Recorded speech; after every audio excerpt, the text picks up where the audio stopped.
Welcome to పురాలోకల్.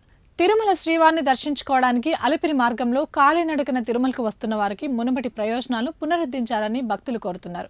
వేసవి సమయంలో 2 నడకదారుల్లో వచ్చే భక్తుల కోసం దివ్య దర్శనం టోకెన్లు ఇవ్వడంతో పాటు కోటా పెంచాలని విజ్ఞప్తి చేస్తున్నారు.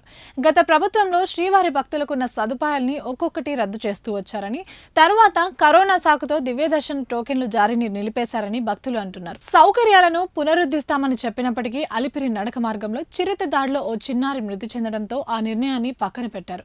చంద్రగిరి వైపున ఉన్న శ్రీవారి మెట్లు మార్గంలో 2100 మెట్లు ఉండగా గంటన్నరలో తిరుమలకు చేరుకోవచ్చు. 3650 మెట్లున్న అలిపిరి మార్గంలో ఆలయాలు, గోపురాలు, లోయలు, కొండలు, ప్రకృతి రమణీయ దృశ్యాలు, టీటీడీ ప్రదర్శనలు వంటివి భక్తుల్లో ఆధ్యాత్మిక భావనను పొందుపరుస్తాయి. ఈ మార్గంలో సాధారణ రోజుల్లో సుమారు 8000 మంది, రద్దీ సమయాల్లో 15000 మంది నడిచి వస్తున్న వారికి అదనపు ప్రయోజనాలు కల్పించడం లేదు. గతంలో అలిపిరి మార్గంలో 14000, శ్రీవారి మెట్టు మార్గంలో 6000 చొప్పున నిత్యం 20000 దివ్యదర్శన టోకెన్లు ఇచ్చేవారు. వైకుంఠ క్యూ లైన్లోనే ప్రత్యేక ప్రవేశ దర్శన కోటా తర్వాత దివ్యదర్శన భక్తులకు ప్రాధాన్యం ఉండేది. కోవిడ్ తర్వాత అలిపిరి మార్గంలో దివ్యదర్శనం టోకెన్లు జారీ రద్దు కాగా కూటమి వచ్చిన కొత్తలో వీటిని పునరుద్ధరిస్తామని టీటీడీ ప్రకటించింది.